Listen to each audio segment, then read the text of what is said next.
The streets of Nairobi were alive with noise and movement. Brian weaved through traffic on his boda boda, the wind pulling at his worn-out school uniform. The city was a mix of tall glass buildings and crowded markets. He had just dropped off his last passenger for the evening when he noticed a black Mercedes parked by the roadside. A girl stood beside it, arms crossed, frustration clear on her face. She was beautiful, her long braids falling down her back, her skin smooth and glowing. Her expensive handbag sat on the car's hood as she typed on her phone, ignoring the stares from strangers.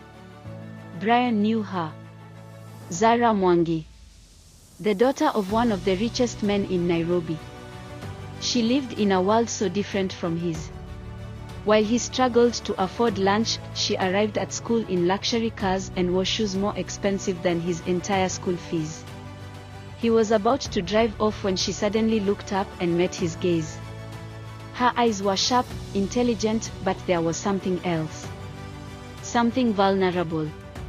Without thinking, Brian asked, "Need help?" She sighed. "Do I look like I need help?" Brian smirked. "You look like you need a mechanic. But since you don't have one, I can give you a ride." Zara knew Nairobi wasn't safe at night, even for someone like her. After a moment, she grabbed her bag and stepped closer. "Fine. Just don't drive like a crazy person." Brian chuckled, "No promises." As she climbed his bike, her hands resting lightly on his shoulders, Brian had a strange feeling his life was about to change forever. The next morning, Brian sat in the back of his literature class, exhausted. He had barely slept after working late. But his mind wasn't just tired, it was distracted. He had expected her to ignore him at school, pretend their meeting never happened. She was rich, popular, untouchable. He was just a scholarship student who worked after school. But when he stepped outside during break, there she was. Standing by the school fountain, waiting for him. "Hey," she said. Brian hesitated. "Hey. You left before I could thank you last night." He smirked. "I didn't think you'd care." A small smile touched her lips. "I do." She reached into her bag and pulled out a wrapped package. "Here." Brian frowned. "What's this?" "Breakfast. I figured you might have skipped it." His stomach growled. He wanted to refuse, but he was too hungry. Slowly, he unwrapped it, a fresh samosa and mandazi. "You didn't have to." "I wanted to," Zara said softly. For the first time, Brian saw something beyond her wealth and confidence. A girl looking for something real. And for some reason, that made his heart beat faster. Later that afternoon, Brian sat under the acacia tree near the football field. His notebook lay open, but he wasn't reading. His mind was still on Zara. Footsteps approached. He looked up. "Zara." "Skipping class?" she asked, raising an eyebrow. "Just thinking," Brian replied. "You?" "I was looking for you." Brian was surprised but didn't show it. "Why?" She hesitated, then sat beside him. "You intrigue me." He chuckled. "That's a new one." She smiled. "You're different. The other guys at school just want to impress me with their money and cars. You don't seem to care." Brian looked at her. "I don't. I have bigger things to worry about." Zara tilted her head. "Like what?" Brian sighed, looking at the sky. "Like making sure my mom doesn't work herself sick. Like paying my little sister's school fees. Like not losing my scholarship." Zara was silent. For the first time, she understood just how different their lives were. "That must be hard," she finally said. Brian smirked. "It is. But I have no choice." She sighed. "Sometimes I wish I had something real to fight for." Brian turned to her. What do you mean? She looked away. I mean, sometimes having everything feels like having nothing. A deep silence settled between them.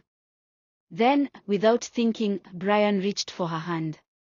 Just for a second. A brief touch. A connection. Zara didn't pull away. And at that moment, something changed between them. The school week passed quickly. Brian tried to focus on his studies, but Zara kept finding ways to be around him. She asked about his favorite books, waited by his locker, found excuses to talk to him. One afternoon, as he locked up his books, he found her leaning against the lockers. You're avoiding me, she said. Brian sighed. I'm just busy. That's not an answer. She studied him. Did I do something wrong? No, Zara. But you and I, we come from different worlds. You know that. So? Brian hesitated. So, this doesn't make sense. Zara stepped closer, her voice softer. But what if I don't care about making sense? Before Brian could answer, a sharp voice cut in. Zara, what are you doing?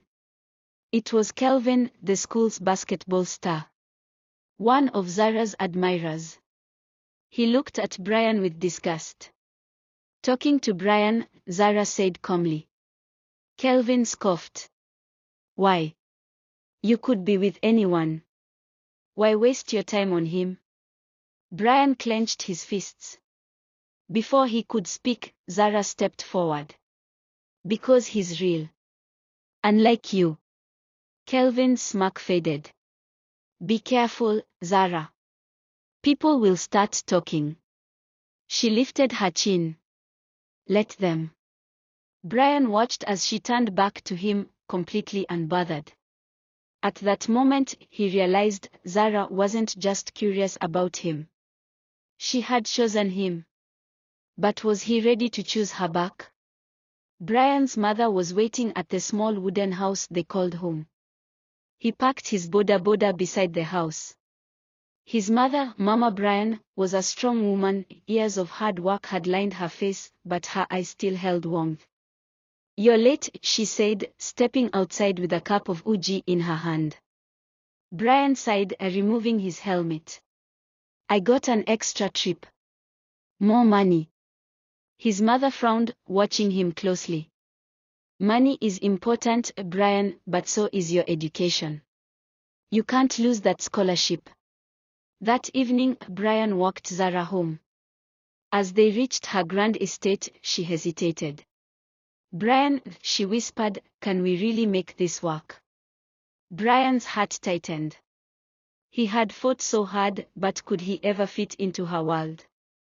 I don't know, he admitted. But I know I love you. Tears filled Zara's eyes. And I love you. But maybe love isn't enough if we're always fighting the world. They stood there, holding on to something beautiful but fragile. Deep down, Zara knew she would always love Brian. But she couldn't watch him suffer just to be with her. Brian knew that if he truly wanted to be with Zara, he had to find his own path first. With one last touch, they let go. Not because they wanted to, but because they had to. Years later, they met again. Brian was no longer the struggling boy on a boda. He was a successful entrepreneur. Zara was no longer just the rich girl, she had found her own way in life. Their love had never faded. It had only waited. This time, the world didn't stand in their way.